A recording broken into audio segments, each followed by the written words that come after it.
প্ৰদূষণমুক্ত অসম গঢ়াৰ লক্ষ্য বহনক্ষম ভৱিষ্যতৰ বাবে বাজেটত সেউজ শুল্কৰ প্ৰৱৰ্তন সেউজ শুল্কৰ সংগৃহীত ধনে গঢ়িব প্ৰদূষণমুক্ত অসমৰ আধাৰ শুকুৰবাৰে বিত্তমন্ত্ৰী জয়ন্ত মল্ল বৰুৱাই দাখিল কৰা 2026-27 বৰ্ষৰ বাজেটত পৰিৱেশ অৱক্ষয়ৰ প্ৰতিকাৰ কল্পে সেউজ শুল্ক প্ৰৱৰ্তনৰ ঘোষণা কৰে সেই অনুসৰি পৰিৱেশৰ অৱক্ষয়ত অৰিহণা যোগোৱা সকলেই আগবঢ়াব লাগিব ইয়াৰ প্ৰতিকাৰৰ বাবেও অৰিহণা এই নীতিৰে প্ৰদূষণ সৃষ্টিকাৰী কাৰ্যকলাপ আৰু সম্পদসমূহৰ ওপৰত আৰোপ কৰা হ'ব সেউজ শুল্ক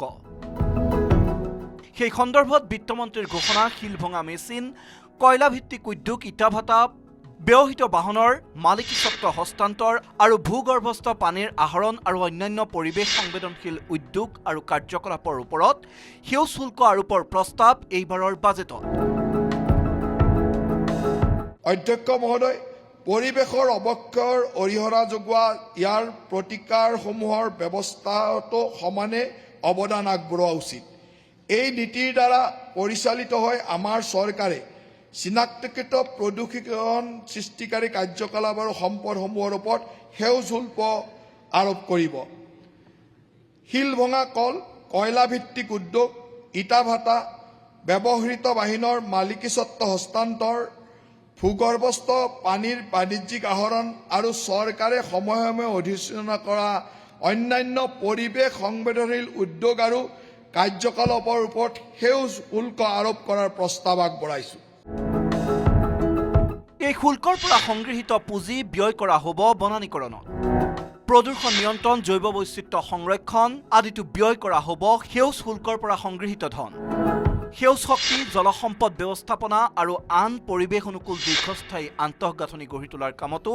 ব্যৱহাৰ কৰা হ'ব সেউজ শুল্কৰ ধন বাজেটৰ এই প্ৰস্তাৱৰ শলাগ লৈ মুখ্যমন্ত্ৰী হিমন্ত বিশ্ব শৰ্মাৰ মন্তব্য প্ৰদূষিত উদ্যোগসমূহৰ ওপৰত বা আপোনালোকে জানে ইটা ভাটা ষ্টোন কোৱাৰী কোক উদ্যোগ বা আন যি প্ৰদূষিত উদ্যোগ আছে সেইসমূহৰ ওপৰত আমি এটা গ্ৰীণ চেছ প্ৰয়োগৰ কথা কৈছোঁ যি গ্ৰীণ চেছৰ পৰা উপাৰ্জিত পুঁজি ৰাজ্যৰ বাজেটলৈকে নাযায় ই ৰাজ্যৰ বনানীকৰণ বা জল সম্পদ সংৰক্ষণৰ বাবে পোনপটীয়াকৈ ব্যয় কৰা হ'ব অৰ্থাৎ 10 কোটি টকা যদি গ্ৰীণ চেছ উঠে তাক আমি বাজেটৰ কাৰণে লৈ নাযাওঁ ই পোনে পোনে ৰাজ্যৰ ক্লাইমেট চেঞ্জ বা সেউজীকৰণ বা বনানীকৰণৰ কামত ব্যৱহাৰ কৰা হ'ব ঐতিহ্যৰ সংৰক্ষণেই ভৱিষ্যত নিৰ্মাণৰ আধাৰ এই নীতিৰেই বাজেটত আমাৰ চহকী ঐতিহ্য আৰু সংস্কৃতিক সংৰক্ষণৰ প্ৰস্তাৱ সেই অনুসৰি ঐতিহাসিক মধুপুৰ সত্ৰলৈ ৩৫ কোটি টকাৰ অনুদান ঘোষণা শ্ৰীমন্ত শংকৰদেৱ গুৰুজনাৰ স্মৃতি বিজড়িত মধুপুৰ সত্ৰৰ ঐতিহ্য সংৰক্ষণ তীৰ্থযাত্ৰীৰ সুবিধা তথা সাংস্কৃতিক আন্তঃগাঁথনি নিৰ্মাণ তথা সৰ্বাংগীন উন্নয়নৰ বাবে ব্যয় হ'ব এই বৃহৎ পুঁজি মহাপুৰুষ শ্ৰীমন্ত শংকৰদেৱে তেখেতৰ জীৱনৰ অন্তিম সময়ছোৱাত অতিবাহিত কৰা পবিত্ৰ স্থান মধুপুৰ সত্ৰৰ অপৰিসীম আধ্যাত্মিক আৰু ঐতিহাসিক গুৰুত্বৰ স্বীকৃতি প্ৰদানেৰে ঐতিহ্যৰ সংৰক্ষণ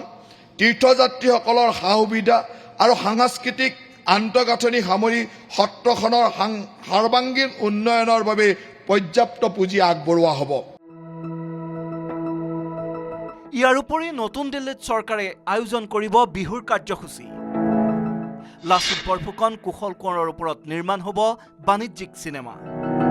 প্ৰতিষ্ঠিত চিনেমা নিৰ্মাতাক 2খন ছবিৰ বাবে চৰকাৰে দিব সাহায্য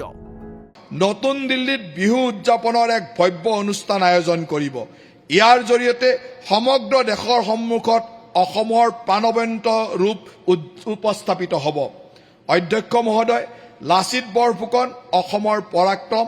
দেশপ্ৰেম আৰু অদম্য সাহসৰ এক চিৰন্তন প্ৰতীক আমাৰ চৰকাৰে এগৰাকী প্ৰতিষ্ঠিত বোলছবি নিৰ্মাতাৰ সহযোগত লাচিত বৰফুকন বিষয়ক এক বিশ্বমানৰ বাণিজ্যিক পূৰ্ণ দৈৰ্ঘ্যৰ ছবি নিৰ্মাণৰ বাবে আৰ্থিক সহায় আগবঢ়াব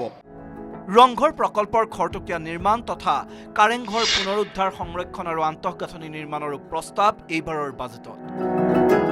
ইয়াৰ উপৰি এইবাৰৰ বাজেটত বৰাক উপত্যকাৰ উন্নয়নত দিয়া হৈছে বিশেষ গুৰুত্ব। বৰাকৰ স্বাস্থ্য খণ্ডত 9 দিগন্তৰ সূচনা কৰাৰ লক্ষ্যৰে শ্ৰীভূমিত এইমছৰ এটা উপগ্ৰহ কেন্দ্ৰ স্থাপনৰ প্ৰস্তাৱ। শিলচৰত পূৰ্ণ কাৰ্যক্ষম অসম সচিবালয় স্থাপনৰো প্ৰস্তাৱ। বৰাক উপত্যকাত পৰ্যটন আৰু জৈৱ বৈচিত্ৰতাৰ সজাগতাৰ বাবে শিলচৰত আধুনিক আন্তঃগাঁথনিৰো প্ৰস্তাৱ জয়ন্ত মল্ল বৰুৱাৰ বাজেটত। শিলচৰৰ পূৰ্ণাংগ কাৰ্যক্ষমতা সম্পন্ন অসম সচিবালয়কে ধৰি বৰাক উপত্যকা প্ৰশাসনিক আন্তঃগাঁথনি অধিক শক্তিশালী কৰাৰ বাবে আমাৰ চৰকাৰে পদক্ষেপ গ্ৰহণ কৰিব।